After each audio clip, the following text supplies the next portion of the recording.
काफ़ी टाइम से मेरे पास काफ़ी सेलरों का मैसेज आ रहा था कि सर हम लोगों के प्रोडक्ट में रिटर्न बहुत आता है और काफ़ी तरीके से रिटर्न आता है और हम माल भेजते कुछ और है आता कुछ और है। तो भाई देखो, इसको रोकने के लिए कोई दूसरा तरीका नहीं है जब तक आप अपना प्रोडक्ट का एफबी नहीं कराओगे। ठीक है, पहली चीज़। और मैं आपको बताऊँ किस किस तरीके से रिटर्न आता है। मैं आपको ये चीज़ पहले बता देता हूँ, क्लियर कर देता हूँ भाई किस किस तरीके से आता है। जैसे आप गारमेंट के सेलर है, ठीक है, आप गारमेंट के सेलर है तो आप कुर्ती बेचते हैं, कुर्ती बेचते हैं तो किसी ने आपको, आप जैसे आप जयपुरी कुर्ती बेचते हैं, आप जयपुर का प्रोडक्ट कोई ऑर्डर करता है बॉम्बे से, ठीक है, आप जैसे ही ये प्रोडक्ट बॉम्बे डिस्पैच हुआ, डिस्पैच होने के बाद वो सेलर के पास गए, कस्टमर के पास गए, कस्टमर बोलता है, कस्टमर उसने उसको चेक किया पहन के, तो देखो कई बार साइज का इशू होता है, कई बार क्या होता है कलर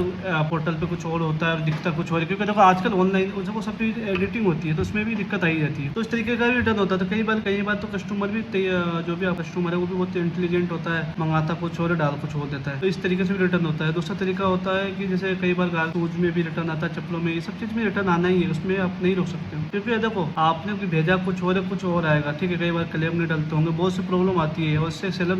को नुकसान भी होता है, सेलर अमेजोन से विश्वास हट जाता है। तो देखो अमेजोन ने क्या एक वेयर हाउस बना रखा है अपना, जिसको एफबीए बोलते हैं, तो आप भी अपना प्रोडक्ट वेयर हाउस में रखो, क्योंकि देखो अगर आप अपने शॉप पे एक लड़का रखते हो तो कम से कम 10 से 12 हज़ार सैलरी दोगे, उसके बाद ऑर्डर्स आएंगे, वो पैक करेगा, भेजेगा, रिटर्न आएगा, ठीक है। अमेजोन के वेयर हाउस में रख दो आप, तो अमेजोन के बस आपको मंथ के अंदर आपको पैक करके रखना है भाई, आपको डालने भी नहीं जाना है, बस पैक करके रखना है अपने ऑफिस में, गोदाम पे, घर पे, जहाँ से भी आप व्यापार कर रहे हो, ठीक है। अमेजोन की टीम जाएगी, उसको उठाएगी और अपने वेयर हाउस में डाल देंगे। वेयर हाउस में आने के बाद तो ये लोग क्या करते हैं, जो भी ऑर्डर लगता है तो क्या करेंगे, ये लोग पैक भी खुद करेंगे, शिप भी खुद करेंगे, और आपका जो भी अमेजोन पोर्टल पे जो ऑर्डर लगेगा सबसे पहला ऑर्डर एफडीए वालों को ही मिलता है। जो अमेजोन के वेयर हाउस में जिसका माल होता है तो अमेजोन का सबसे पहले ऑर्डर उनको ही मिलता है।